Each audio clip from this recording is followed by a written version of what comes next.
lujo de contar con la asistencia de la doctora Patricia Olamendi Torres, directora del Instituto de Formación de Justicia y Derechos Humanos, Sociedad Civil, la maestra Ana Katiria Suárez Castro, abogada penalista, defensora de género y derechos humanos, y la licenciada Claudia de Buen Una, primera vicepresidenta de la Barra Mexicana del Colegio de Abogados AC. Bienvenidas todas. A nombre del alcalde Miguel Hidalgo, Víctor Hugo Romo de Vivar Guerra, estos foros están dirigidos principalmente a servidoras y servidores públicos de Miguel Hidalgo, pero les quiero comentar que también están invitados servidoras y servidores públicos de otros gobiernos, de otros poderes también, y está dirigido a público general. Nos acompaña mucha gente, sobre todo de Miguel Hidalgo, y estamos muy gustosas de que ustedes nos puedan acompañar en este día. Yo, como les digo, voy en camino, me agarró aquí una situación complicada en Miguel Hidalgo, pero ya voy para allá y le voy a transmitir que estas conferencias se hacen gracias a la consultoría de Ruth Veneroso Rivera, que nos ha estado acompañando en las otras 6 conferencias de este ciclo, y a quien quiero agradecerles. Por lo tanto, le voy a pedir a mi equipo que nos ayude a decir los currículums de cada una de ustedes, nuestras ponentes de hoy, en lo que me voy acercando. Y después de que mencionen a cada una de ustedes, tienen 15 minutos para darnos su charla, y después abriremos un espacio de preguntas y respuestas para que puedan compartir con las personas que nos están sintonizando ahorita a través de Zoom y de Facebook.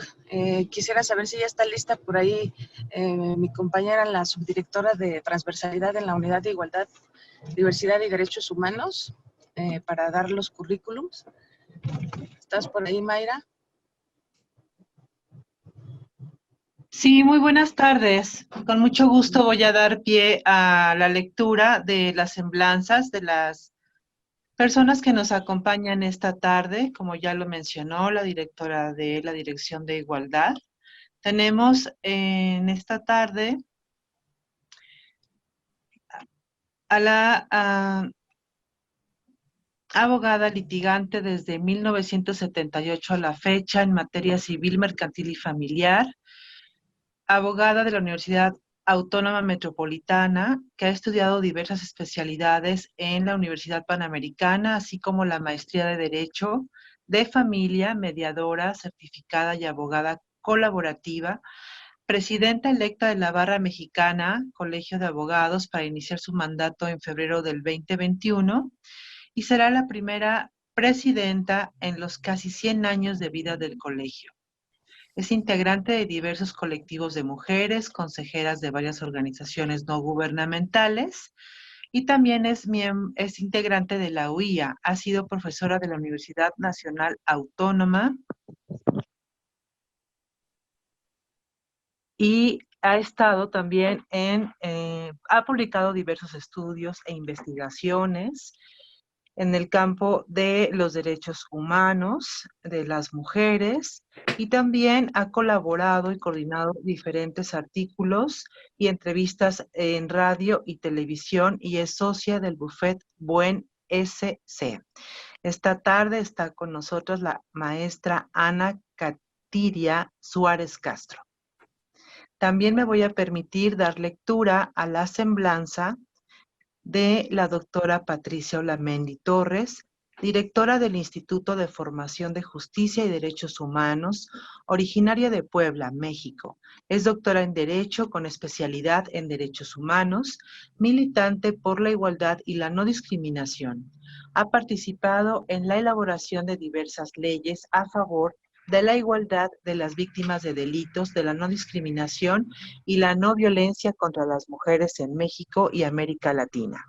Por su labor, Patricia Olamendi ha sido reconocida como promotora de los derechos humanos en México e Iberoamérica, por lo que ha recibido diversos reconocimientos, entre ellos al Mérito Civil por los Reyes de España, Premio Nacional Jurisprudencia, el reconocimiento Hermila Galindo, y fue declarada Ángel de la Ciudad de México por su aporte a la creación de la legislación en derechos humanos.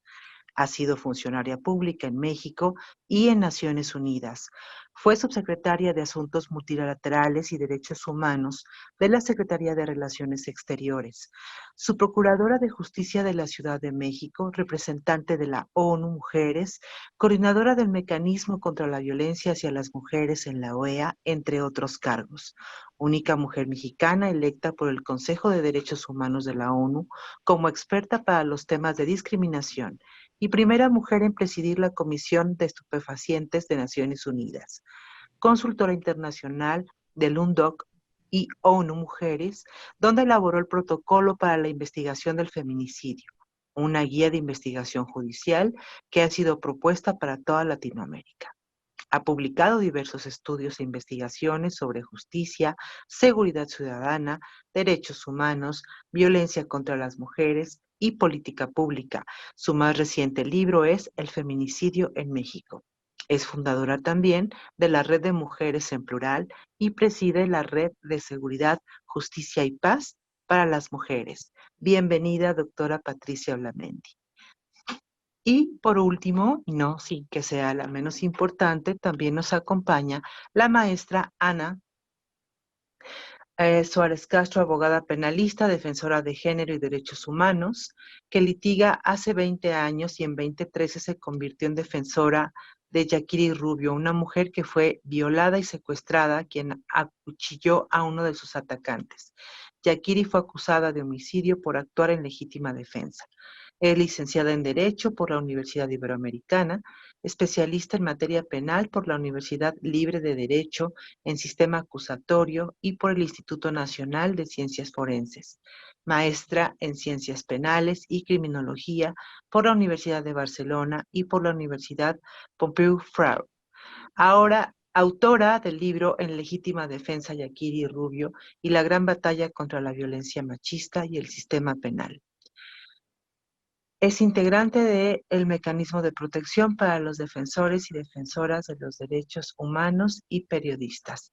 Sean todas ustedes bienvenidas a estas conferencias en el marco de las actividades de la Alcaldía de Miguel Hidalgo y de la Dirección de Igualdad, Diversidad y Derechos Humanos. Adelante, por favor. Muchas gracias a todas por acompañarnos. Como vieron, es un panel de lujo y creo que inicia la licenciada Claudia de Buen Una, primera vicepresidenta de la Barra Mexicana del Colegio de Abogados, Asociación Civil. Adelante, licenciada Claudia, por favor, compártanos su ponencia. Bienvenida. Muchas gracias. Muy buenas tardes a todas y a todos. Es un honor para mí estar compartiendo panel con mis queridísimas y admiradísimas amigas Pati Olamendi y Ana Katiria Suárez, de quienes no tengo más que buenas palabras porque las conozco su trayectoria, sé quiénes son y no hay nadie mejor en México para hablar de estos temas que ellas. Este es un compromiso importante para mí compartir el panel con ellas. Haré mi mejor esfuerzo. En México, 10 mujeres son asesinadas al día. 10 mujeres son agredidas por hora, promedio. Creo que el promedio subió a 11, por cierto. ¿Qué es la violencia de género? Todo aquel tipo de violencia que se lleva a cabo vulnerando el bienestar físico, psíquico o relacional de una persona debido a su sexo o identidad de género. Se usa de manera intencional la agresión, sea mediante la fuerza física o con el propósito de causar daños, coaccionar, limitar o manipular a la persona objeto de violencia.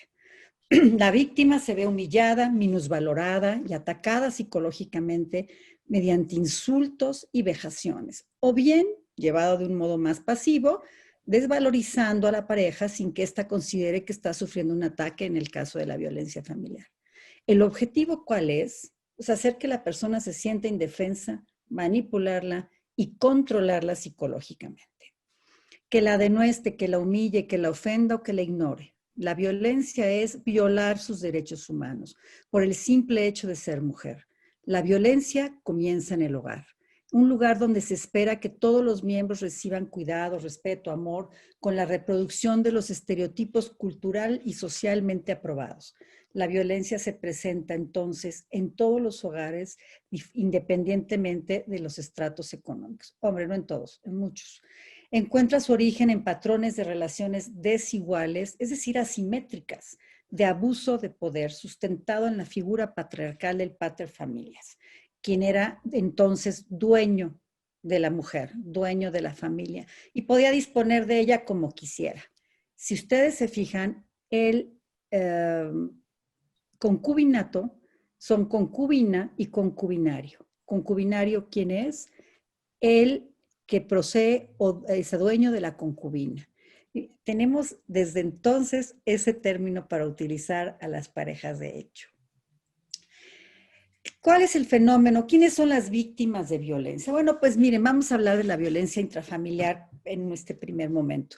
En la familia se desarrollan los patrones de violencia, por lo que su ejercicio se va integrando a la personalidad de los integrantes, ya sea en forma pasiva, la víctima, o en forma activa, el agresor. Habrá ocasiones en que alguno de ellos juegue el doble papel. Por ejemplo, la víctima se puede convertir a la vez en agresora. Eso es muy común con los hijos. Un ejemplo de aquello es, desde luego, la madre que se desquita con los hijos y cree que así es la relación. O aquel hijo que fue violentado por los padres y entonces comete la misma conducta con sus propios hijos. Las agresiones de que son víctimas tienen repercusiones definitivas en su sano desarrollo psicosocial, sexual, afectivo, emocional y físico. Se puede decir que los actos más comunes son los golpes, pero también o con la mano o con algún instrumento. Fractura de huesos, quemaduras, cortaduras o el abandono, la privación, el menosprecio a sus personas, de sus capacidades, a su imagen y actos de violencia sexual. La clásica frase de "estás engordando mi vida", o otra frase muy común, "andas en tus días", porque estás muy sensible, ¿no? Y ¡zas!, ¿no? Esa es una patada que te dan en el estómago durísima. El ámbito espacial de los actos de violencia, pues es todo. Puede ser, lo más común es en la casa, es en el hogar. Sin embargo, los actos de violencia intrafamiliar también se llegan a presentar en la calle, en el trabajo, muy común, en los colegios, en las universidades, en las asociaciones, en los clubes, en donde hay agrupaciones de personas. Por ejemplo, no sé si se acuerdan, ustedes supieron que en las mujeres en los clubes de golf no podían salir a jugar club antes de las 11 o 12 de la mañana, porque las horas previas eran exclusivamente para los hombres, porque ellos sí trabajaban, ¿no? Imagínense ustedes el nivel de concepción que se tiene.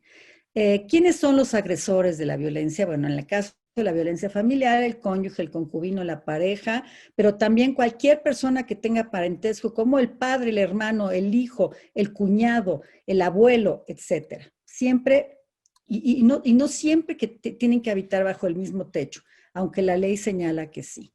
En cuanto a la violencia en general, esta se presenta en el ámbito laboral, escolar, social, gremial, etcétera, y en todos aquellos espacios donde conviven hombres y mujeres. Una de las formas más comunes es a través de estos denominados micromachismos, de los que Luis Bovino nos habla en unos artículos muy interesantes que les recomiendo leer, y dice, son aquellas conductas a veces sutiles e imperceptibles, maniobras y estrategias de ejercicio del poder de dominio masculino en lo cotidiano, que atentan en diversos grados contra la autonomía femenina. Hábiles artes, trucos, tretas, manipulaciones con las que los varones intentan imponer a las mujeres sus propias razones, deseos e intereses en la vida cotidiana. Y agrega, son de uso reiterado aún en los varones normales, entre comillas, aquellos que desde su discurso social no podían ser llamados ni violentos, ni abusadores, o especialmente controladores o machistas. Muchos de estos comportamientos no suponen intencionalidad, ni mala voluntad, ni planificación deliberada siquiera, sino que son dispositivos mentales, perdonen ustedes, son dispositivos mentales, corporales y actitudinales incorporados, ya automatizados en el proceso de hacerse hombres. Son aquellas conductas que les generan a ellos sentirse varones. Hábitos como acción-reacción frente a mujeres.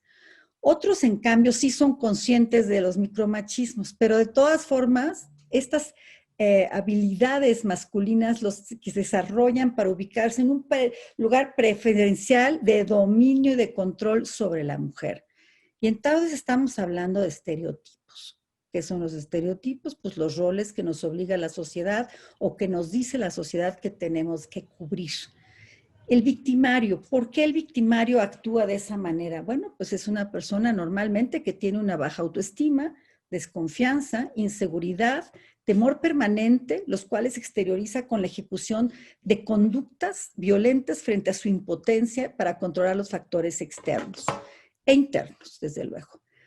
¿Cuál es el ciclo de la violencia? Vamos a hablar de la violencia familiar. Este ciclo no es totalmente aceptado por todos, pero yo con 30 y tantos años de llevar divorcio les puedo decir que es muy cercano a la realidad.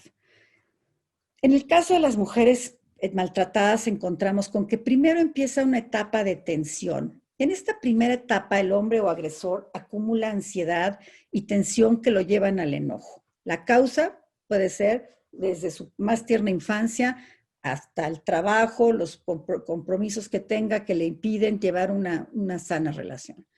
Después culpa a la mujer por lo que está sucediendo y la comienza a agredir verbalmente con insultos y acusaciones, vejaciones, lo que produce un estado de confusión en la víctima, que trae como consecuencia que ella lo trate de justificar, pensando, bueno, este pobre está muy agobiado, tiene mucho trabajo, el jefe lo maltrata, etcétera, etcétera.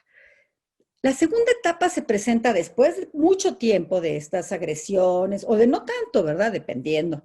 La segunda etapa se presenta cuando una vez disculpado el primer acto de agresión, nuevamente el agresor explota, pero esta vez los hechos van más allá de los insultos. Empiezan los empujones, los zarandeos o los golpes. Y entonces ambos quedan estremecidos, él le pide perdón y le promete que no volverá a pasar, le jura que la ama y que no podría volverlo a hacer porque la quiere, cómo le pegaría, que es un hecho aislado, que él no sabe qué le pasó, no sabe por qué está tenso en el trabajo, le va muy mal, pero además ella ha dado lugar a que él se enoje. Después viene la tercera etapa, inmediatamente después de esta segunda, en donde él promete que no va a suceder y empieza a tener una conducta hermosa, se porta lindo, lleno de detalles, flores, regalos, la llevan a comer, a cenar, atento, tierno, se encarga de la ayuda como si fuera ayudarla a ella y no una labor de ambos con los niños o con el cuidado de la casa. Y entonces ella va recuperando esta situación de confianza sobre él, pero además el tema vuelve a ser justamente idéntico a la siguiente etapa. Y volvemos a empezar con las agresiones, los golpes, la luna de miel, y viene la siguiente etapa. ¿Y qué pasa con la mujer? Pues que la mujer ya no le importa que la ataquen, porque la luna de miel lo vale. La luna de miel es el mejor momento de esa etapa. Entonces, ella no piensa que es una víctima de abuso. La realidad duele demasiado y entonces lo niega. Y no importa que sea una gran profesionista, lo niegan porque la verdad es que la realidad es apabullante. Ahora, ¿qué sucede? Que en lugar de tomar conciencia se siente culpable y trata de adaptarse a la situación, adaptarse a él, hasta que llega un momento en que ya le tiene mucho miedo. No, él no se considera abusador, porque él no la lleva a que le curen las heridas cuando la golpea tanto. Él simplemente considera que ella lo provocó, ¿no? Entonces la víctima pues se devalúa en su propia imagen, está en estado de depresión, la autoestima es sumamente deteriorada, ya no se arregla, afecta su capacidad emocional y física para resistirse a la violencia, para enfrentarse a la sociedad, pero sobre todo a las autoridades para ir a denunciar el hecho. Y entonces cree en él y se aferra de esta realidad, que no es una realidad, porque lo que pasa en realidad es que él es un hombre violento, y entonces ya no da un paso hasta que aparece alguien que la apoya, le ayuda a salir de este tema. Los familiares pues no se enteran, o si se enteran no se meten generalmente, hasta que ella de verdad pide un auxilio. Bueno, ¿qué sucede con todos, no voy a hablar de la parte jurídica porque me voy a detener y me quedan 3 minutos. Quiero más bien cerrar con el protocolo para juzgar con perspectiva de género. Ante esta situación que se da cada vez más y con la pandemia se ha profundizado y agudizado muchísimo, los jueces tienen que tener la capacidad de diferenciar entre lo que vive el hombre y lo que vive la mujer.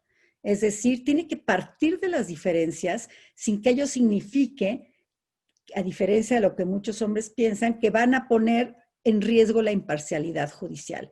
No, es un método analítico que crea la Suprema Corte y que ahora está en proceso de mejorarlo, de adaptarlo a las nuevas circunstancias, en donde el juzgador tiene que tener la capacidad de percibir la vulnerabilidad del género. Y por último, nada más para ya cerrar, cuando se inventa el divorcio incausado, todo el mundo muy contento porque ya no necesitamos una causa. ¿Qué ha sucedido con la violencia familiar? ¿Se queda en un expediente? Ni siquiera, ya no tiene ni sentido. Los propios abogados te dicen, no las abogadas, la mayoría son abogados, ni para qué la haces valer, es un divorcio incausado. Y entonces, las golpizas que me ha dado, el control del dinero, me ha roto cosas mías, me ha robado mis cosas, no me ha permitido, vendió mi terreno, me engañó cuando le di un poder y entonces vendió mis cosas. Eso ya no cuenta, no, ya no cuenta. Porque un juez de lo familiar, a él no le interesa lo que esté sucediendo, salvo que demandes directamente por la vía penal o demandes daño moral o demandes dentro del matrimonio la separación de cuerpos, de personas, porque se ejerce una violencia familiar. Por el contrario, si no es así, el juez no admite entrarle al tema de la violencia. Cuando mucho, dictará algunas medidas preventivas de separación de las personas. Pero además le da la vista a él para ver qué está pasando. Y en lo que le da vista, que van a pasar 10, 15, 20 días, pues quién sabe cómo le vaya a esta pobre mujer, ¿no? Entonces, la reparación integral del daño es injusta, la indemnización es un derecho fundamental que queda incorporado nada más al derecho civil. Por lo tanto, el juez de lo familiar no tiene por qué ver, porque no les da la gana, porque sí tendrían que hacerlo, no tiene por qué conocer sobre violencia familiar. Yo les doy las gracias y les pido una disculpa porque yo me voy a tener que medio retirar, voy a tener que apagar la cámara porque tengo el Premio Nacional de Jurisprudencia que empieza en unos minutos a las 6, del que Patricia Lamendi fue ya merecedora hace 2 años, ¿verdad, Pati? Si no me equivoco, y nos sentimos súper orgullosos de ella y ojalá hoy vuelva a ganar otra mujer. Tenemos 2 mujeres dentro del grupo de 6 nominados. Muchas gracias a todos. Muchas gracias a usted, licenciada Claudia de Buenuna. Muchas gracias por su tiempo, a pesar de este compromiso que tiene el día de hoy. De verdad me ha hecho muy feliz escuchar esta ponencia porque me remonta a mis orígenes cuando empecé a estudiar estos temas seria y formalmente de atención y prevención de la violencia familiar. Qué importante lo que usted nos indica, el ciclo o círculo de la violencia que usted acaba de describir en estos pocos minutos. Es una herramienta que deberíamos de tomar todas las personas que nos digamos pues defensoras de los derechos de las mujeres cuando viven violencias, y también nos explicó magistralmente cómo la violencia familiar y la violencia contra las mujeres va increciendo. Cuando nos hizo referencia a los agresores, que son cualquier persona integrante de la familia, viva o no en el domicilio, también es importante precisar que encuadra como violencia familiar también cuando son exparejas. Muchísimas gracias por su tiempo, de verdad nos sentimos muy honradas.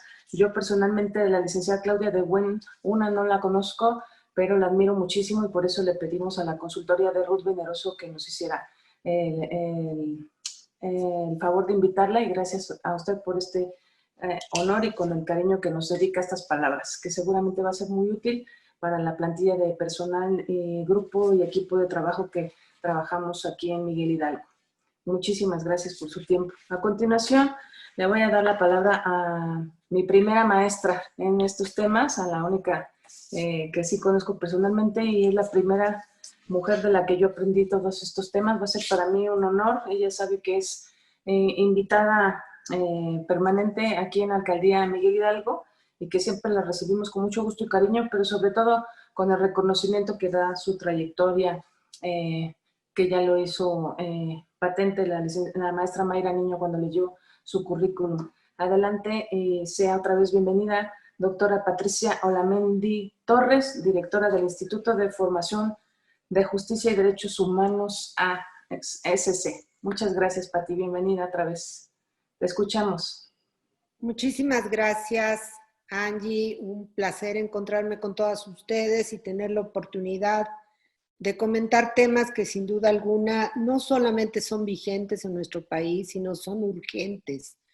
Son urgentes porque nuestro país presenta características que no las presentan otros países. Yo creo que lo primero que tenemos que dejar claro es la magnitud de la violencia en nuestro país. Mientras en el mundo 3 de cada 10 mujeres sufren violencia, en México 7 de cada 10 mujeres sufren violencia. Y por lo tanto, pues, ¿qué esperaríamos las mujeres? Las mujeres esperaríamos un cambio cualitativo, pero sobre todo esperaríamos la atención de las autoridades y del Estado en su conjunto y todas sus instituciones para enfrentarla. A mí me gustaría iniciar un poco, ya mi queridísima Claudia nos plantea un panorama pues muy complejo que vivimos. Hay que decir que en el 96 hicimos las reformas en materia de violencia en el hogar y que efectivamente hoy nos enfrentamos a que no se están asumiendo esas responsabilidades. Pero a mí me gustaría un poco platicar con ustedes de qué hablamos cuando hablamos de violencia, cómo inició esto, por qué hoy en día está en la mente de todas, por qué hoy en día es bandera de lucha, por qué hoy en día las mujeres protestamos, nos enojamos y como dice Vivir Quintana, estamos cada día más necesitadas de esa colaboración, de ese aprecio. En 1993, y creo que es importante recordar qué pasa en el mundo, logramos por primera vez las mujeres, y no las mujeres en general, las feministas del mundo, las feministas, y por eso quiero insistir en ese tema, porque las feministas hemos luchado por incorporar nuestros derechos en la vida pública y política, y hemos peleado porque nuestros derechos sean atendidos. Después de un largo camino, en 1993, logramos que las Naciones Unidas declarara y emitiera un comunicado sobre la violencia contra las mujeres. ¿Por qué es tan importante esta declaración?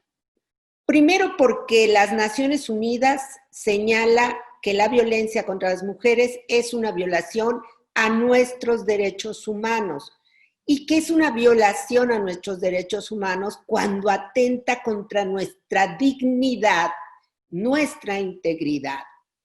Segundo, que señala que los gobiernos deben asumir responsabilidades para combatir la violencia, prevenir, atender a las víctimas, pero sobre todo para que esta violencia sea sancionada. Y en ese intento pasan también cosas muy valiosas en 93. En 93 surge la convención y es aprobada por la Organización de Estados Americanos, la Convención para Prevenir, Sancionar y Erradicar la Violencia contra las Mujeres, conocida como Convención de Belén do Pará. Y en el 93, por eso digo que deberíamos de tener esa cifra como de buena suerte, también la Convención contra todas las formas de discriminación hacia la mujer emite la Recomendación 19 y da un dato central. Dice, la violencia contra las mujeres es la forma extrema de discriminación. Es decir, violencia y discriminación van de la mano. Y de ahí empieza un tema que hoy en día lo decimos con mucha facilidad, pero no es tan sencillo que la gente lo comprenda. De ahí empezamos a hablar de los derechos humanos de las mujeres. Y la primera pregunta es, ¿para qué derechos humanos de las mujeres? ¿Cuáles derechos? ¿Que los derechos humanos no son de todas y todos? Pues sí, pero los derechos humanos de las mujeres se fundamentan precisamente en el reconocimiento de que las mujeres hemos estado al margen de la vida pública, política y social, hemos sido discriminadas y hemos sido excluidas. Por eso necesitamos nuevos derechos. Es decir, estos derechos de las mujeres vienen a conformar un paraguas de protección para las mujeres en el mundo. Y entonces tenemos que empezar por reconocer, y ahí viene un tema que siempre decimos, género. Yo ya estoy preocupada porque últimamente todo mundo identifica género con sexo. Y entonces dicen, ¿cuál es tu género? Bueno, pues no necesariamente es una pregunta correcta. Las mujeres somos discriminadas por nuestro sexo, porque nacemos con genitales femeninos.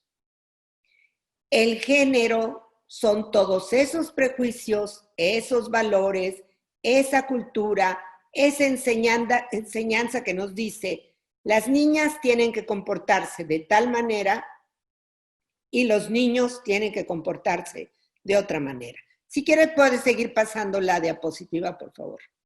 Entonces, vamos a tener aquí una diferencia que va a hacer que las mujeres y los hombres seamos educados de manera diferente y tratados como desiguales, ¿verdad?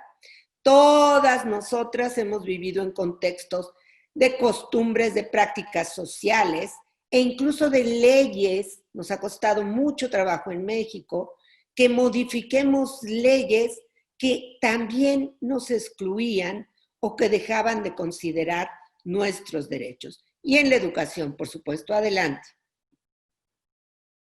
Entonces, vamos a tener estas diferencias en el ámbito laboral o productivo, en el acceso a la justicia, en la participación ciudadana y en la participación política. Y, por supuesto, en la toma de decisiones. Las mujeres no hemos estado en la toma de decisiones. Estos derechos humanos, ¿qué hicieron para las mujeres? Hagan de cuenta que nos sacaron de la casa donde estábamos guardadas y salimos a la calle. Y la calle nos empezó a reconocer y empezó a decir, pues sí, parece que existen mujeres también en este mundo en el cual vivimos. Y así es que las mujeres empezamos a aparecer en lo que se llama vida pública. Antes no estábamos. Estábamos guardadas, confinadas, excluidas, relegadas. Adelante. Esa vida pública obviamente pone de manifiesto una situación.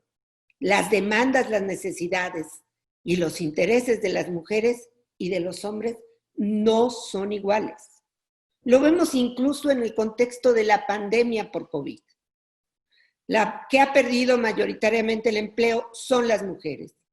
Madres jefas de familia, las que tienen que preocuparse por cuidar a los hijos, las mujeres. Las que tienen que preocuparse por mejorar la situación de la familia, las mujeres. Las que se preocupan más frente a la violencia, las mujeres. Las principales víctimas en el hogar de la violencia, las mujeres. Esto, al ponerse de manifiesto, logra un cambio importante. Visibilizar nuestras demandas y nuestros intereses. Por eso hoy decimos, las mujeres luchamos por visibilizar lo que ha sido invisibilizado. Y eso nos lleva a un nuevo reclamo. Adelante. Entonces vamos a tener esta situación. ¿Por qué son necesarios los derechos humanos de las mujeres? Porque existe una situación real de desigualdad, de discriminación y violencia. ¿Qué se le pide a los gobiernos, en todas las autoridades. Y por eso creo que es importante hacer estos esfuerzos. Se les pide a los gobiernos que existan leyes que beneficien de manera particular a las mujeres. Cuando nosotros decimos el derecho de las mujeres a una vida libre de violencia, nunca falta el señor que dice, yo también tengo derecho. Pues sí, los seres humanos en general tenemos derecho, pero la violencia que vivimos las mujeres parte de nuestro hogar, de los seres con los que convivimos, que son la familia o la gente cercana a nosotros. La violencia afuera es la que hemos vivido hombres y mujeres siempre. Las políticas públicas adecuadas. No tenemos en México políticas públicas integrales. Tenemos algunos esfuerzos. Una unidad de atención a la mujer, un albergue, un centro de apoyo, una fiscalía por ahí perdida, pero no tenemos una política integral que busque acabar con las desigualdades. Mecanismos oportunos y eficaces de apoyo a las mujeres. Las mujeres conocemos menos nuestros derechos. Tenemos menos capacidad de incidir en el cambio cultural, de incidir en los cambios jurídicos. ¿Qué necesitamos? Voluntad política de las autoridades. Cuando una autoridad nos dice, mentirosas, no es verdad lo que está pasando, no es cierto, las están manipulando, ¿qué quiere decir? Que no estamos siendo atendidas ni entendidas. Y eso, más que beneficiar a tener una política de igualdad, inhibe al resto para que no exista. ¿Y qué necesitamos? Las mujeres empoderarnos. ¿Y qué es empoderarnos? Tener pleno conocimiento de nuestro derecho, nuestras capacidades y unirnos para demandar que se cumplan cada uno. Cada vez que surge una organización de mujeres, cada vez que están mujeres más en la calle, estamos empoderándonos, estamos haciendo uso de nuestros derechos y nuestra ciudadanía. Adelante. ¿Cuáles son nuestras normas? Ya he dicho, dos grandes normas, el sistema universal y el sistema regional. Si quieres ser feminista, si quieres defender los derechos humanos de las mujeres, sencillamente tienes que leerlo, porque no se puede hablar. Luego escucho a mujeres que es evidente que no tienen un conocimiento. Cualquiera lo podemos adquirir, ¿eh? No se necesita ser ni tener un doctorado, ni mucho menos. Simplemente acercarnos nuestros derechos. Adelante. ¿Qué nos dio el sistema universal? Primero, una definición de qué es discriminación. Todas nosotras hemos sufrido algún momento la discriminación y sabemos que se siente feo, nos sentimos mal, nos sentimos molestas, nos disgusta, pero la discriminación es la exclusión, la restricción, la separación por el solo hecho de ser mujeres, que nos anula, que evita que podamos vivir en plena igualdad. Nos evita el reconocimiento y nos evita el ejercicio de nuestros derechos y libertades fundamentales. Cuando hablamos de violencia basada en el género, nos referimos a esta violencia originada por la discriminación, ¿sí? No porque solamente seamos mujeres, sí, pero somos mujeres y cuando somos mujeres vivimos esta situación.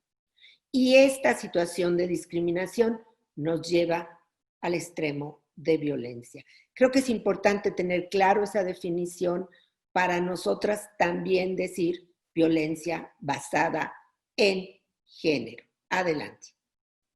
Tenemos entonces tenemos derechos en la vida pública y privada. Quizá los más importantes ahorita son nuestros derechos políticos, que es libertad de expresión, asociación y manifestación. Y hay que decirlo, y lo lamento decirlo aquí, pero me parece muy grave que se acuse a mujeres de estar infiltradas, que se acuse a mujeres de estar apoyando a otras mujeres, porque estamos haciendo un ejercicio de libertad de expresión, de reunión y de asociación. Adelante. También tenemos otros derechos a la identidad, a la nacionalidad, a la educación, al empleo, a un empleo digno, por supuesto, en donde se respete nuestros derechos humanos, en donde esté también exento de discriminación y violencia. Lamentablemente esos empleos no existen todavía en México para todas las mujeres. Adelante. Y tenemos también derecho a la salud sexual y reproductiva. ¿Por qué? Porque es nuestro derecho, porque los hombres y las mujeres no somos iguales. Y a mí me llama poderosamente la atención que logramos finalmente, después de muchos años, que la Secretaría de Salud tuviera un centro de salud sexual y reproductiva, y hoy se llama Centro para la Diversidad, la ESTA, etcétera, similares y conexos de la República Mexicana. O sea, no, por favor, no en aras de hablar de inclusión mal entendida, estemos violentando derechos de las mujeres que han sido conquistas.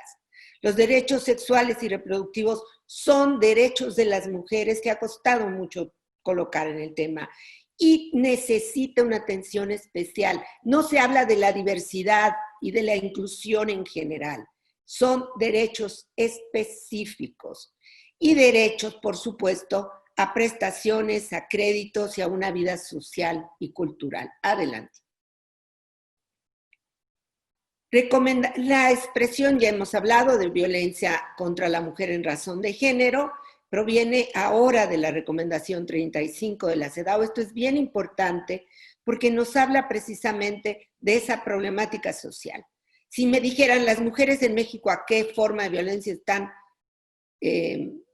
siendo víctimas, violencia por razón de género, porque sigue privando los estereotipos, la cultura, el machismo. Y con el crimen organizado, este machismo es mucho más fuerte, porque nos está condenando a ser a las mujeres objetos estrictamente sexuales u objetos desechables utilizados para el comercio o el tráfico de drogas. Adelante. ¿Y qué tenemos? Bueno, ya decíamos la Convención de Belén do Pará. Adelante. Esta convención es vigente en México y en esta se fundamenta la mayor parte de nuestra legislación, sobre todo la ley general y las leyes de acceso a una vida libre de violencia. Establece por primera vez este derecho humano a vivir libre de violencia y define la violencia como cualquier acción o conducta que cause muerte, daño o sufrimiento. Hemos logrado establecer en la legislación buena parte de estas definiciones como sanciones, pero no hemos logrado poner todas las formas de violencia que se cometen contra las mujeres. Es decir, tenemos todavía un largo camino por recorrer en el ámbito legislativo y administrativo. Adelante. Y bueno, hemos dicho, la convención nos dice que son una manifestación de desiguales relaciones de poder, pero también es necesario que se intensifique la idea de que constituye violación a derechos humanos. ¿Por qué? Porque las autoridades no ven la violencia contra las mujeres como violación a derechos humanos. Lo siguen viendo como un aspecto del ámbito personal o de relaciones interpersonales. Adelante. Adelante. Bueno, como yo les he dicho, la creación de estereotipos. Aquí quiero insistir, México es quizá uno de los países más sancionados por la Corte Interamericana y el Sistema Universal, porque no ha tomado medidas para eliminar los estereotipos dentro de los ámbitos de justicia. Si ustedes ven, todavía seguimos viendo ideas que andaba haciendo en la noche, la asesinaron porque andaba de noche, mira cómo se vestía, etc. Creo que este es un tema que tenemos que insistir y ojalá la delegación pueda hacer algo, una campaña que sería muy importante contra estereotipos y uso de lenguaje discriminatorio o violento. Adelante. Y por último, la discriminación y la violencia solo podemos erradicarla cuando trabajemos juntos, hombres y mujeres. Es responsabilidad de todos, empezando por el Estado, por los gobiernos y por sus instituciones. Y es responsabilidad de la sociedad, porque también no logramos erradicarla porque seguimos tolerándola y al final de cuentas terminamos siendo cómplices de esta violencia. Muchas gracias. Muchas gracias a ti, querida Patti. Y gracias por la recomendación. Nos encanta que nos digas más o menos a dónde enfocar nuestros esfuerzos, como esta campaña que propones. Es muy útil, es muy necesaria. Nosotras aquí en la Unidad de Igualdad, Diversidad, Derechos Humanos, que precisamente es un área que así se llama, hemos propuesto al alcalde una escuela de relaciones igualitarias y tal vez podría contener precisamente como primer tema o como primer cometido esta campaña contra la eliminación de estereotipos y el uso de lenguaje discriminatorio y violento. Con lo que nos explicaste ahorita magistralmente y en pocas palabras, yo creo que mis compañeras y compañeros que nos acompañan, veo aquí en el Zoom que nos acompañan desde personal de limpia, de desarrollo social, de servicios urbanos. Muchas gracias por acompañarnos. Asimismo, está personal de salud de la Alcaldía Miguel Hidalgo. Vean cómo es muy sencillo si nos sentamos a platicar, al comprender todos estos temas, empezando desde por qué no es lo mismo sexo que género, y a veces en nuestros propios formatos de gobierno, no digo los de la alcaldía, nos preguntan por el género, cuando para fines de lo que hoy nos convoca, lo que tendríamos que saber es el sexo de las personas, y nos sirve para determinar política pública y no hacernos bolas con esto de tantas confusiones que se han dado ahorita con el término de género. Al final de la siguiente ponencia vamos a tener una etapa de preguntas y respuestas, por si gustan irlas preparando. Yo sé que van a tener muchas inquietudes al respecto. Les recuerdo que estas conferencias las hacemos a través de la consultoría de Ruth Veneroso Rivera y a continuación vamos a escuchar a la maestra Ana Katiria Suárez Castro, que es abogada penalista, defensora de género y de derechos humanos. Maestra Katiria, como de Patti Olamendi, soy su fan y estoy muy orgullosa de que nos hayan aceptado la invitación hoy. Y pues adelante, la escuchamos con mucha atención, con mucho cariño. Muchas gracias. Gracias, Ruth. Buenas tardes. Gracias a todas, Patti. Pues ya que digo, después de Patti. Bueno, pero primero que nada quisiera agradecer también el esfuerzo de la Alcaldía Miguel Hidalgo.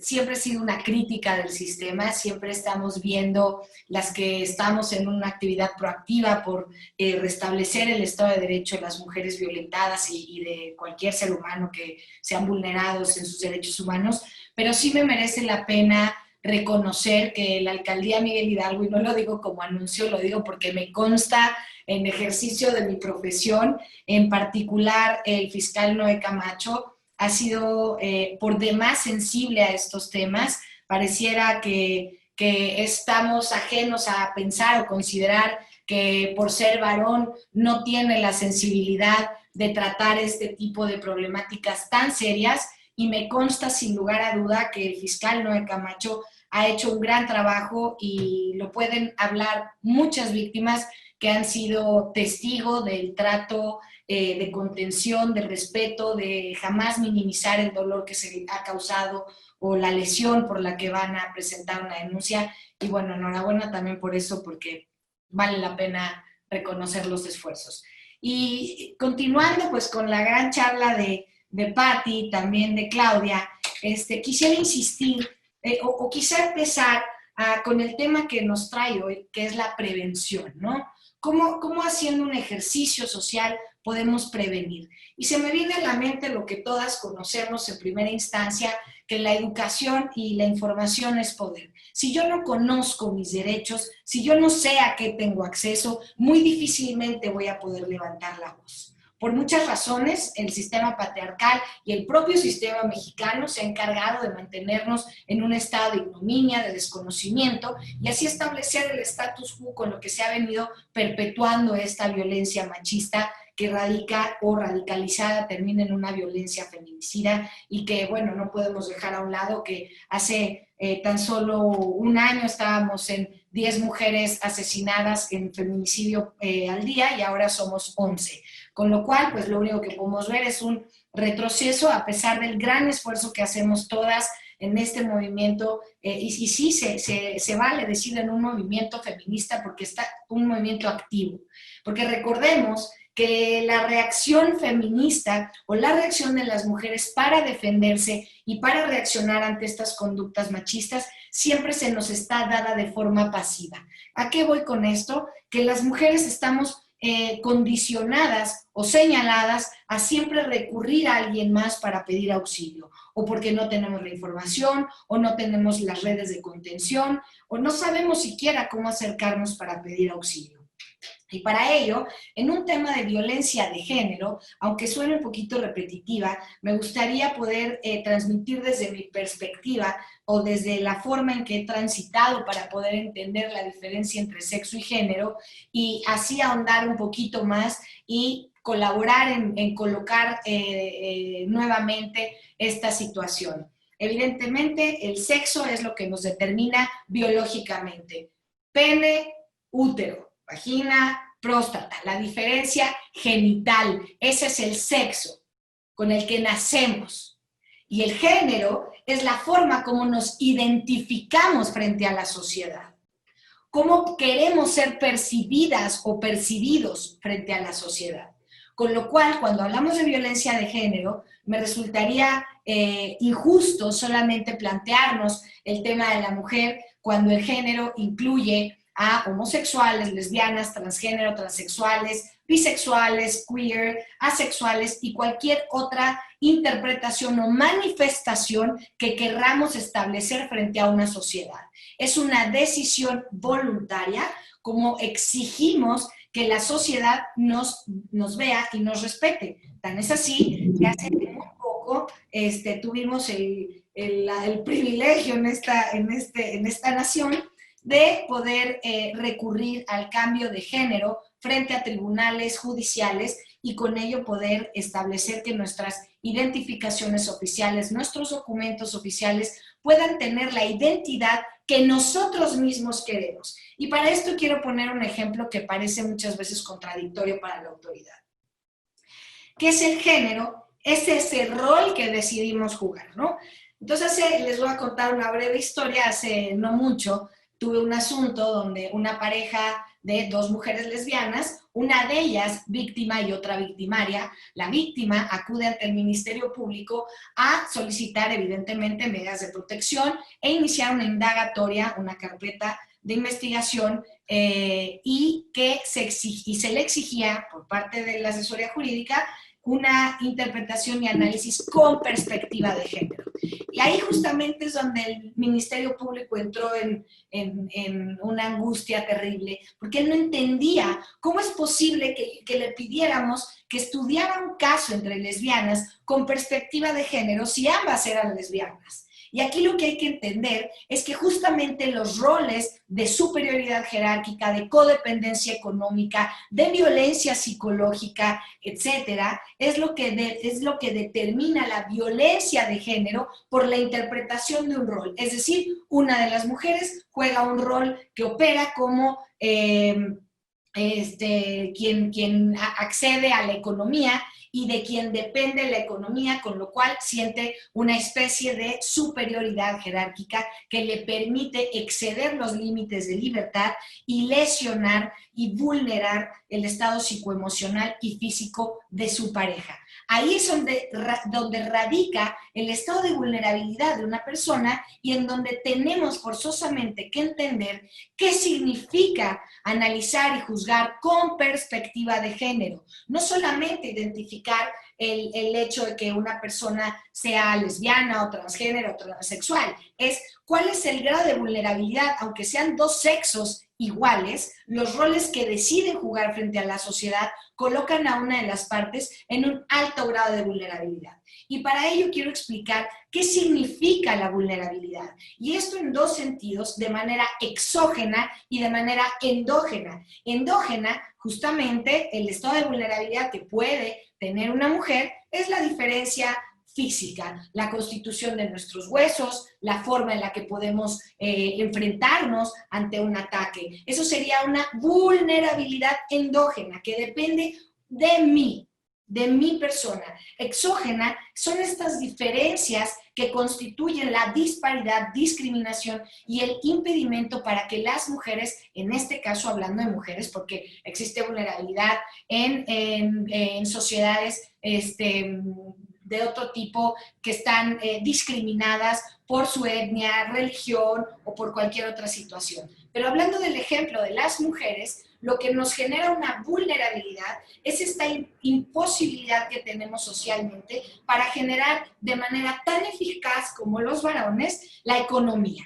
La economía, la protección, el juicio social, porque recordemos que para ser juzgada, una mujer siempre es vista con mucho más recelo y más sanción que los hombres. ¿Y por qué podemos pensar en eso? Solo pensemos en la cantidad de mujeres y hombres que están en los reclusorios o centros de readaptación social. Entonces entendemos que dentro de los centros de readaptación social varoniles están mucho más saturados que los de mujeres. Y puedo decir, ¿y por qué? ¿Será que las mujeres somos más buenas o menos malas?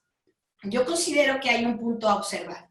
La sanción que ejerce la sociedad sobre las mujeres inicia eventos mucho más previos a la sanción jurídica. ¿A qué me refiero? Con el señalamiento en las escuelas, en las casas, familias, trabajos, y ahí es donde se va conteniendo de manera muy exacerbada y discriminatoria las conductas de las mujeres. Con lo cual, antes de llegar a tener una conducta que pueda ser sancionada por el sistema positivo mexicano, encontramos que estas conductas que pudieran ser rebeldes o pudieran ser, como dicen, anormales en algunas mujeres, son contenidas por la propia sociedad de manera discriminatoria y desigual.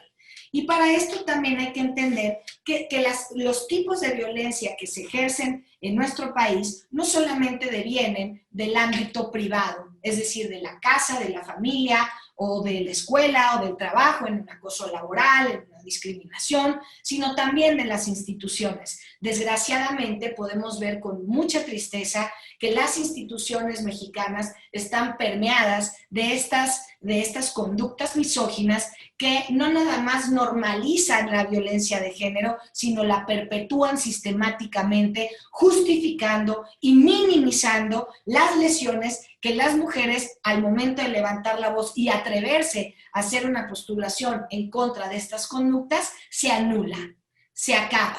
¿Y qué pasa? Son despedidas. Y entonces sí podemos entender, más no justificar, en un ejemplo en el sistema judicial o de procuración de justicia, porque la crítica constante que a mí me enferma, que todo el mundo dice, es que las mujeres son peores entre ellas. No, a ver, espérame tantito. Hay muchas ocasiones, y pongo un ejemplo, un ministerio público lleva 20 años de su vida tratando de acceder a mejores puestos para demostrar su capacidad intelectual y profesional, siempre siendo discriminada para colocar en un primer plano a varones que quizá no tienen ni la experiencia ni la capacidad. Y resulta un buen día en que esta mujer tiene acceso a este puesto como ministerio público. Llega una mujer víctima, suplica por su ayuda, ¿y qué sucede? Si esta mujer levanta la mano y la voz por esta víctima, seguramente va a ser reprendida por sus compañeros como una traicionera. ¿Y qué va a pasar? Quizás seguramente esa mujer, ministerio público, que está gastando 15 o 20 horas al día de trabajo, y no exagero, no tiene otra forma más que trabajar en eso para mantener quizá 3 hijos que su pareja abandonó.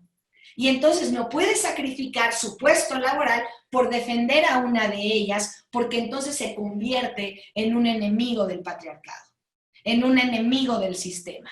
Y así es como opera, y lo he visto en muchas ocasiones con lágrimas en los ojos funcionarias públicas pedir disculpas a víctimas y decir, lo siento, son instrucciones superiores, lo siento, no me permiten excederme, lo siento, yo he vivido lo mismo que tú. Entonces, más allá de la crítica, tenemos que ser empáticas en que lo que vivimos en la calle también se vive por las mujeres dentro de las instituciones. Mas eso no significa que debemos justificar esas conductas. Por supuesto que hoy en día considero que debemos plantear una corresponsabilidad de la violencia feminicida cuando hay una previa denuncia ante las autoridades. ¿Y por qué lo digo? Nuestra Procuración de Justicia es nuestra primera instancia, y hablo de primera instancia sin no antes mencionar a los operadores de justicia de base, que son los policías de seguridad ciudadana. Son los primeros operadores que tienen contacto, probablemente, o no, a veces no, con una víctima. En ese sentido, podemos encontrar que desde el primer contacto con los operadores de base hasta quizá una resolución en la Corte, en la Suprema Corte de Justicia, van a ir ligados estos vicios de percepción y estos dejos machistas que no permiten el acceso a la justicia de esas mujeres. Y luego, entramos a una denuncia frente al Ministerio Público en donde quizá una mujer por fin toma la valentía de denunciar un hecho delictivo, de denunciar lesiones físicas, violencia sexual, violencia psicoemocional o cualquiera que ésta sea, incluso amenazas de muerte, y encontramos muchos servidores públicos que continúan, como repito, perpetuando esta violencia al minimizar los efectos psicoemocionales que afectan a la víctima. Diciendo, ya señora, mañana lo va a venir a perdonar, ya no le haga el cuento, mire, mejor ya váyase a hacerle de cenar. O muchas veces las convencen de interrumpir estas investigaciones para quizá por carga de trabajo o, insisto, minimizar estas conductas. Y viene una denuncia, 2 denuncias por violencia familiar, 3 denuncias, y lo estoy hablando repetitivamente porque es un ejemplo que hoy vivimos como asesores jurídicos. 4 denuncias, 6 denuncias, 7 denuncias, hasta que hoy representamos al señor Suaste porque Julieta está muerta. Entonces, tenemos que observar que cuando una autoridad tiene conocimiento de una violencia hacia una mujer con antecedentes, y no tiene que haber antecedentes, a la primera, tiene que generar todas las condiciones de protección, contención que la propia ley exige, porque como bien dijo Patti, los tratados internacionales y convenios de los que México es parte, debemos de dejar de pensar que son de adorno. No son de adorno, como este dicho, el que miente por convivir, el que firma por convivir en la OEA, en las convenciones internacionales. Debemos exigir que se respeten y que sean observados por juzgadores y por procuradores de justicia. No están de adorno, están a nivel constitucional y tenemos derecho a que se sustenten y fundamenten acuerdos y razonamientos con perspectiva de género. Y para llegar a ese punto, ¿qué significa la perspectiva de género? Y lo acoto en 3 renglones o 3 palabras, es justamente identificar este grado de vulnerabilidad, como repito, exógena y endógena, en el que se encontraba la persona violentada o la mujer violentada y que le permitió a su victimario abusar de estos límites que lo obligarían a respetar sus derechos humanos y sin embargo, por burocracia, por corrupción, porque no se hace justicia, porque por lo que quieran y manden, llega el momento en el que pues no hay una sanción y no hay una denuncia complementaria. Para ello tenemos que perfeccionar los protocolos de actuación para identificar cómo plasmar en resoluciones la perspectiva de género. En este sentido tenemos que ver que el grado de vulnerabilidad es lo que determina el abuso que la otra persona cometió, la oportunidad que vio para poder lesionar ese bien jurídico tutelado. Y para esto quiero apuntar a un tema que me parece relevante. No solamente hace falta capacitación. La capacitación hasta me parece un poquito ofensiva para todos y todos, porque todos somos capaces. Lo que creo que hace falta es sensibilización para internalizar estos conceptos y al momento de desarrollar nuestro trabajo podamos esgrimir razonamientos de manera orgánica y natural. ¿Y cómo podemos hacer eso? Atender a la psique de los operadores de justicia. Número uno, porque no sabemos de dónde viene. No sabemos de dónde vienen de casa, si han sido violentados o violentadas, si son violentadores o violentadoras.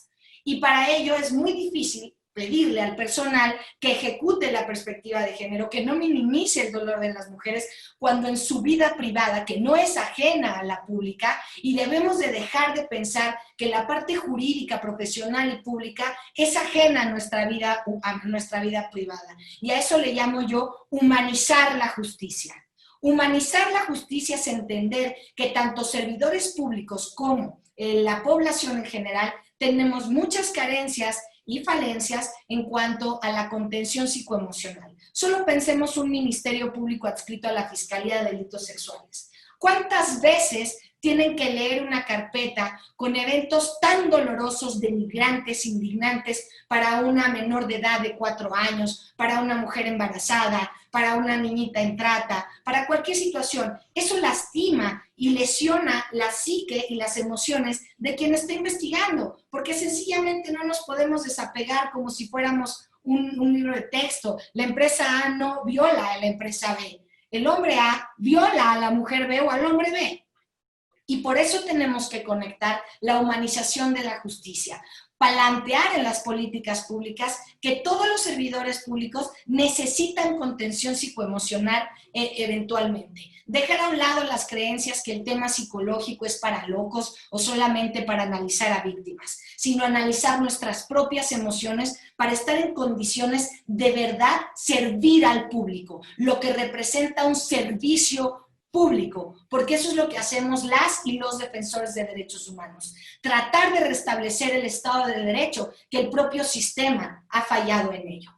Y bueno, evidentemente está de más, pero no está de más, volver a plantear la urgencia que nos impera a todas de exigirle al sistema y al Estado que proporcione recursos federales que de verdad se ejecuten con las alertas de género. No para algo se crean para poder implementarse, para poder ejecutarse este tipo de presupuestos, generando políticas públicas de prevención, de información. ¿Cómo voy a saber que lo que hago a mi compañía de trabajo es violencia de género si yo nací con ese chip? Si a mí nadie me ha dicho lo que a ella le lastima, que yo le diga, ¡ay, ya, pues eres mujer, hombre, ya seguro te está bajando!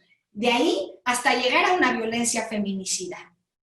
Y no podemos minimizar una sola amenaza, un solo trato indigno. Y para ello quiero aterrizar este punto en diferenciar entre un homicidio y un feminicidio, porque parece que todavía no nos sigue quedando claro. El homicidio protege el bien jurídico tutelado de la vida, protege la vida, a quien prive de la vida a alguien. Ese es un homicidio.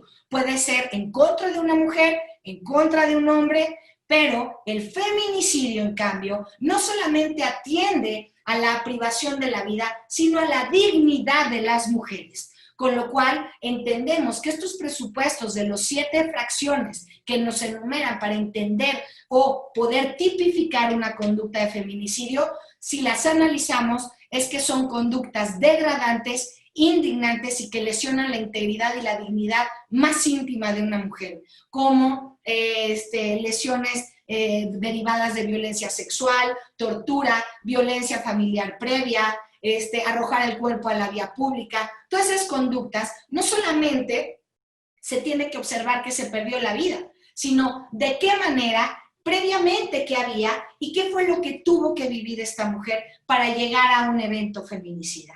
Esto es lo más grave que encontramos hoy en día y que hoy siguen muchas autoridades sin poner atención qué es lo que está lesionando y qué es lo que genera tanto prurito y tanta rabia y tanto temor en las mujeres que somos capaces de romper cualquier monumento con tal de decir ya basta. Y que esto no se va a componer con una carta de amor al agresor.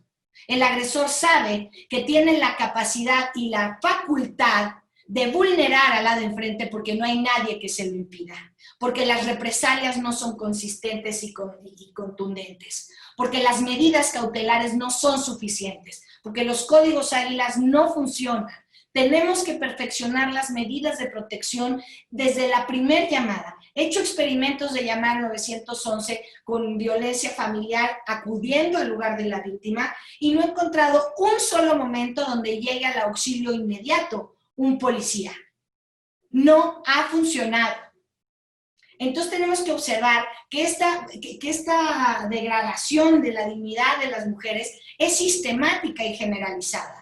Y entonces tenemos que voltear a ver de manera transversal todos los sectores que ocupan educación, impartición de justicia, contención, el tema emocional, laboral, seguro social, ley federal del trabajo y cualquier ámbito en el que tengamos que identificar qué papel jugamos las mujeres dentro del sistema positivo mexicano. Y bueno, evidentemente, tenemos que saber que una situación que nos coloca en un estado de vulnerabilidad es la dependencia económica, con lo cual me parece que las políticas públicas deben de preservar la idea y la imperiosa responsabilidad de generar economías redituables para mujeres capaces de independizarse de familias que las someten y las cuestionan solamente para poder comer. Y que esto lleva incluso a que mujeres que están involucradas en la delincuencia organizada sean utilizadas como mulas, o debemos incluso cuestionarnos, si fuéramos jueces, qué fue lo que llevó a una mujer a pertenecer a esta red de criminales. Esto se trata del trabajo de antropología social y para eso tenemos que entender técnicamente cuáles son las herramientas con las que contamos para demostrarle a una autoridad, quizá o no carente de esta perspectiva de género y de sensibilidad, de todas las herramientas para plasmarlo en sentencias que le permitan a una mujer acceder a la justicia. Y para ello hemos hecho un esfuerzo muy grande. Sin embargo, creo que, bueno, para saber, las leyes fueron hechas por hombres para hombres. Hace mucho tiempo las mujeres no eran consideradas como sujetos de derecho. Y hoy podemos ver muchas leyes en las que se contemplan sanciones de discriminación, etcétera, pero vemos que son parches, constantes parches, taponear agujeros, porque no funcionó esta ley general, entonces hay que generar esta específica. Y no puede ser así. Tenemos que generar un sistema operativo que desde la base funcione. Y bueno, este es un esfuerzo que sé que va a tomar mucho tiempo, pero también, y para concluir, porque me parece que ya me excedí o no, solamente para también hablar de un tema que me parece terrible, es que hay muchas abogadas y abogados que continúan y perpetúan la violencia de género en contra de las mujeres. ¿Y a qué me refiero? Conozco y me consta de muchas abogadas, siendo mujeres, que redactan denuncias falsas que demandan a mujeres para privarlas de la guardia y custodia de sus menores hijos para satisfacer los deseos mezquinos de su agresor a cambio de unos honorarios. Tenemos que respetar nuestra profesión, redignificar la profesión de la abogacía y de la representación jurídica y no permitir que la petición de violentadores o la defensa de violadores, secuestradores o pederastas continúe en la privación de los derechos humanos de las víctimas. Creo que es responsabilidad no solo de las autoridades, sino también de los litigantes que perpetúan y continúan y hasta satisfechos se sienten de ganar asuntos contrarios a la justicia. Creo que por aquí puedo dejar mis comentarios y continuar con las preguntas. No tengo mucha idea de cómo van los tiempos, pero no quisiera acaparar. Sí, muchas gracias, Ana Catiria. Fíjate que me parece que se tuvo que retirar la doctora Patti Olamendi también, o solo nos va a estar escuchando, entonces serías tú la única que estaría respondiendo esta ronda de preguntas y respuestas. Sin embargo, si alguna de las personas que nos está viendo tiene una pregunta en concreto para la doctora Olamendi o para nuestra primera panelista, la licenciada Claudia de Buen, nosotras se las haremos llegar con todo gusto. Mira, todo lo que comentas a mí me parece formidable, obviamente la materia a la que me he dedicado los últimos 22 años, ahora sí que lo mío. y soy fan también de mi materia. Creo que las primeras personas que invocaron estos derechos de los que, y los instrumentos de los que nos habló Patti Olamendi fueron las litigantes y los litigantes. De hecho, los convocamos, personas como Patti Olamendi y algunas otras feministas, Malu Mitchell, Marcela Lagarde, les invitaron y los formaron, y muchas otras que no quiero mencionar a algunas que se me pierda por ahí, a conocer estos instrumentos. Y pienso desde mi punto de vista hace 20 años que nosotras y nosotros fuimos los que pusimos a estudiar a las juezas y jueces sobre derecho internacional de los derechos humanos, y en específico los derechos humanos de las mujeres. Se hacen avances, avanzamos 2 pasitos, retrocedemos 1, es muy complicado, pero sí pienso que lo que tú nos mencionas no es más que violencia institucional. Sobre tu último comentario, también se debe responsabilizar a los abogados y abogadas litigantes que falten a la ética y que hagan esas denuncias falsas, y sobre todo si ya estamos avanzando en la sanción a servidoras y servidores públicos si se considera una violencia institucional.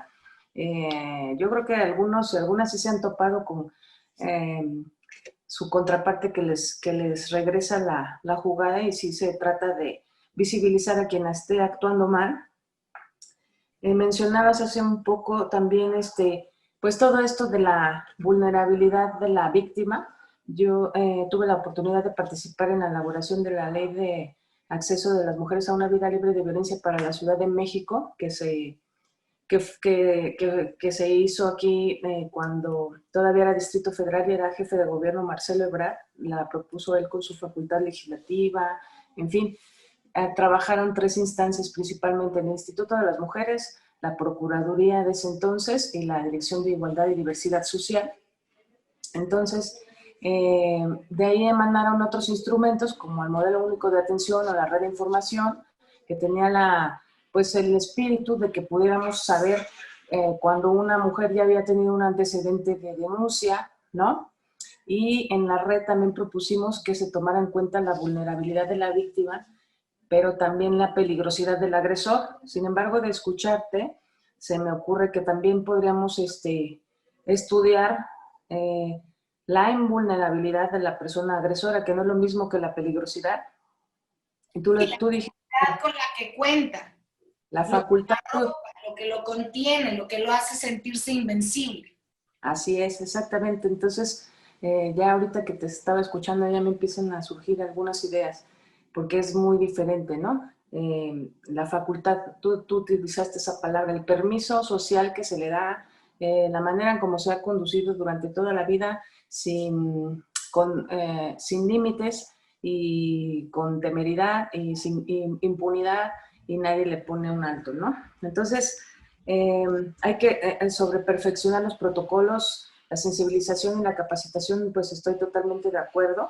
Es imperante que estemos sensibilizando, pero como lo dijo Patti cuando nos hizo la recomendación, también hay que sensibilizar a las y los ciudadanos, a las mujeres y hombres que componen esta sociedad, a través de campañas para eliminar esos estereotipos, porque eso al final significa empoderamiento, y vamos a seguir avanzando en estos temas. Bueno, llegaron 2 preguntitas, no sé si pudieras comentar mientras me están pasando otras. Dice, ¿por qué tardan tanto tiempo en darse cuenta de que están siendo maltratadas? Bueno, a ver, aquí lo mencionaba primero Claudia, no es que se tarde tanto tiempo, primero es que esta cultura romántica de la pareja no le permite a la persona violentada reconocer que es parte de esa dinámica. ¿Por qué? La violencia no inicia, no te invitan a salir y en la primera salida te dan una cachetada. Pues si no, no vuelves a salir. Empieza una conquista. Por eso es tan indignante, porque se vulnera la confianza y a cuentagotas van generando un menoscabo en la autoestima y en la autopercepción, lo que significa que al momento de llegar a una violencia mucho más extrema, que ha venido escalando quizá por años, no se cuenta con la fortaleza interna para reconocerte como un sujeto de derechos capaz de hacer cesar esas conductas lesivas, o porque te hicieron creer que era lo mejor que ibas a tener en tu vida, que si en esa persona te ibas a morir, o quizá por amenazas, si te vas, no vas a estar conmigo, con nadie. Y no es que se tarden en dar cuenta, lo que pasa es que hay muy poca información para generar este empoderamiento y fortalecimiento de la víctima, y además una respuesta no tan pronta y expedita y con tanta calidad de muchísimas autoridades, que después de denunciar tienen que regresar a casa con su agresor. Y entonces la represalia es peor. Entonces, nunca debemos juzgar a una mujer que vemos que está siendo violentada una y otra vez, en sentido de decir, pues si sigue ahí es porque quiere, ¿no? O porque se lo merece, porque ya se le ayudó, ya se le avisó y sigue estando ahí. No, es muy complicado salir del círculo de la violencia, es muy delicado el que una mujer se replantee una vida entera después de llevar años siendo sometida de muchas formas, y acceder a una justicia es muy complicado, el trayecto que conlleva levantar la voz. Además, sabes, yo pienso que conocer el ciclo o círculo de la violencia es bien importante también para saber cuándo podemos intervenir.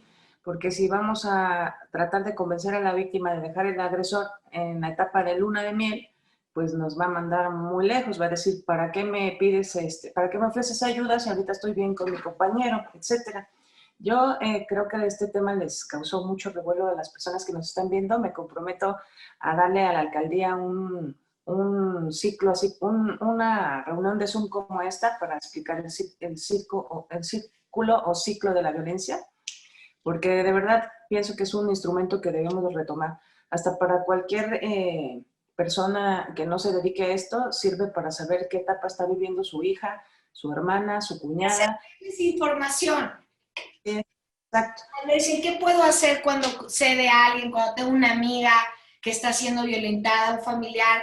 No la atormentes tienes que ir a denunciar, acerca la información, dile que todo va a estar bien si ella decide irse, y generen una red de contención. No podemos siempre solas, ni es responsabilidad solo de uno porque decidió meterse a esa relación. No, creo que el colectivo social tenemos que generar esta red de contención y ayudar a las víctimas a sentir esa fortaleza para poder salir de ese ciclo de violencia. Así es, y muy importante eso, cómo la violencia se va presentando de poco a poco. Yo cuando estudié hace 20 años con Patti Olamendi, nos explicaban que era muy poco probable que la violencia se diera al inicio de una relación. Te vas.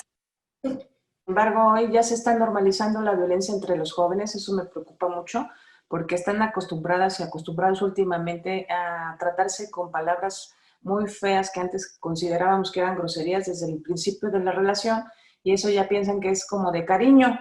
Antes era como un indicador cuando empieza la violencia verbal, desde que ya iba a empezar la violencia física y después la sexual, etcétera, etcétera. En eso yo les pido que se imaginen una línea del tiempo y se va afianzando la relación. Ya cuando vivimos con esa persona, empieza la violencia económica o la violencia contra los derechos reproductivos, no al inicio de una relación. Siempre va increciendo. Entonces, hay que distinguir este tipo de cosas y no permitir que se normalice la violencia entre las y los jóvenes, porque no es correcto que ahora de cariño se digan groserías horrorosas que empiezan con Q, o sea, ya no sé cómo explicarles. Por favor, volvamos a los buenos tratos, como nos dijo por aquí algún ponente que tuvimos en otro ciclo, y que enseñemos a las hijas y a los hijos, sobre todo a las y los adolescentes, a que no acepten ese tipo de maltrato con las palabras. Tiene relación con la pregunta anterior, más o menos, Ana Katiria, me gustaría escuchar. Preguntan aquí, ¿por qué las mujeres se emparejan con hombres violentos? Bueno, hay muchas respuestas. Mira, es que todas estas preguntas, si te das cuenta, atienden al área psicológica, a la emocional. Esto que refieres de los adolescentes es una carencia de afecto. Entonces, ¿por qué se inmiscuyen? No es que se inmiscuyan ellas, es que los violentadores fungen un papel como de depredador, identifican estas mujeres vulnerables en las que les permite ejercer un sentido de control y dominio que les haga sentir poder. y entonces ese dicho de te piso para que yo me levante. No podemos pensar que es responsabilidad de una mujer meterse con un violentador, porque insistimos, la violencia no se genera en la primer cita. Viene con un beso, un abrazo y después tú cállate, mira, es que yo te quiero cuidar, tú no sabes, así hasta estar 100% sometida. Pero esto es algo que no lo digo yo, lo dice la ciencia, los perpetradores y los hombres que generan violencia y que son violentadores identifican de forma nata, de forma orgánica, personas o mujeres que emocionalmente no cuentan con las herramientas de reaccionar de manera activa, es lo que hablaba en un principio, de forma activa, en poner límites a esta situación y evidentemente cortar con esta dinámica. Sí, tiene que ver con todo lo que estamos platicando en esta tarde. Me recordó una frase que es de Simone de Beauvoir, que dice: el opresor no sería tan fuerte si no tuviera cómplices entre y los oprimidos. Y a veces hasta las mujeres que viven violencia, sin querer, nos convertimos en esas cómplices, porque así nos enseñaron las culturales de género a aguantar estos malos tratos, a pasarlos por alto. Da vergüenza también. A Así las es. mujeres da mucha vergüenza reconocerse en ese lugar. Nadie quiere ser señalada como la violada, la violentada. Es como un igual a no pusiste atención, eres tonta, eres estúpida, ¿cómo caíste ahí? Lo pudiste haber previsto.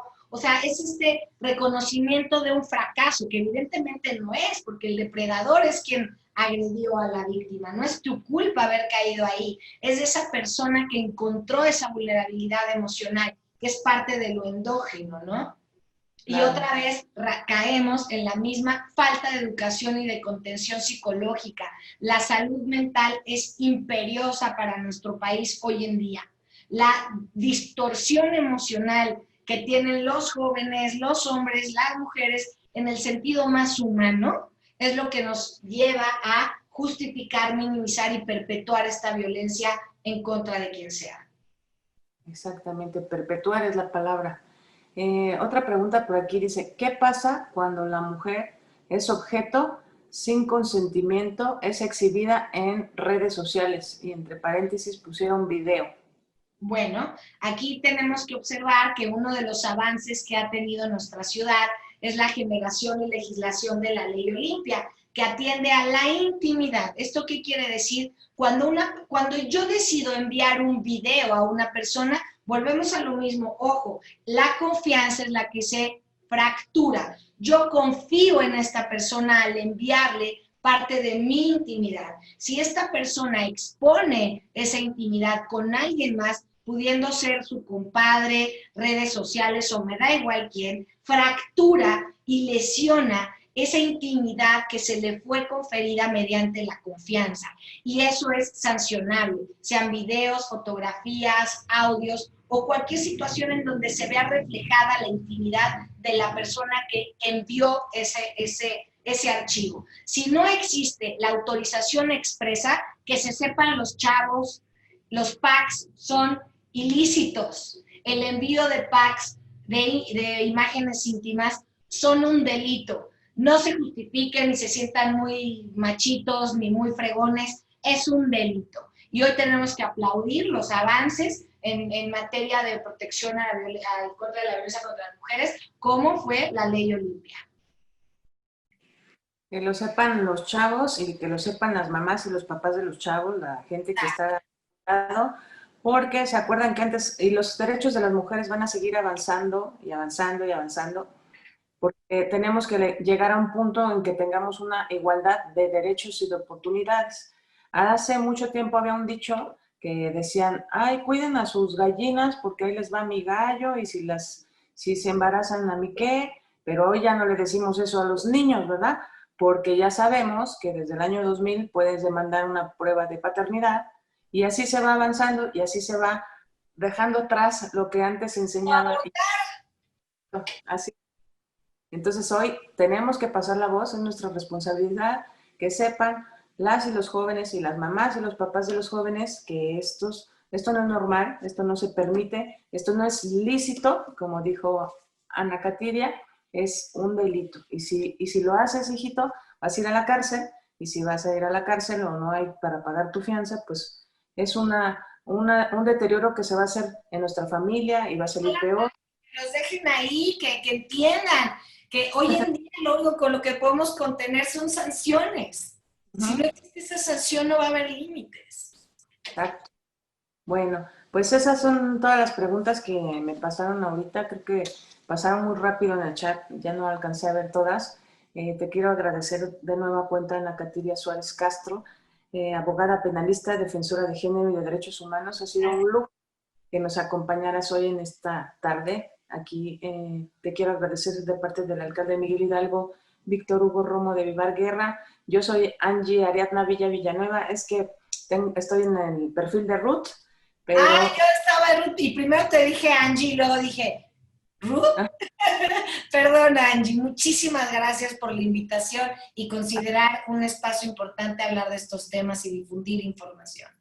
Y es muy útil ahorita en esta terrible pandemia que nos está aquejando a todas y a todos. Este acercamiento a través de las redes como este Zoom es padrísimo poder así sentirte tan cerquita. Te agradezco mucho tu tiempo y el cariño con el que nos compartes toda tu experiencia y tus conocimientos. Muchísimas gracias. Es un placer para mí, los abrazo y muchas gracias. Quiero agradecer a la Unidad de Igualdad, Diversidad y Derechos Humanos, al grupo de trabajo que me acompaña en la Alcaldía Miguel Hidalgo, y decirles, se me olvidó comentarles por lo que decías de 911.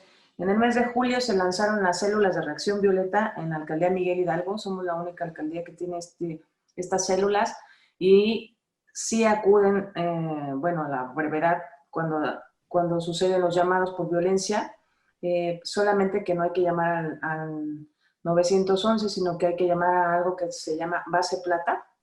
Hay que difundir esa información. Y están a cargo del comisionado de Seguridad Ciudadana, licenciado Abraham Borden Camacho. El teléfono de Base Plata es 55 16 92 14, 55 16 92 14. Y este servicio con las células de reacción violeta solamente es por el momento Miguel Hidalgo. Muchas gracias. Sin el acompañamiento del propio comisionado Abraham Borden Camacho y de la sensibilidad del alcalde Víctor Hugo Romo de Vivar Guerra, pues esto no sería posible. Como lo dijo Pati, es cuestión también de voluntad política y yo sí quisiera reconocer esta situación. Entonces, gracias a mis compañeras y compañeros de la alcaldía Miguel Hidalgo, también vi gente de aquí de Servicios Urbanos, otra vez nos saludan, Desarrollo Social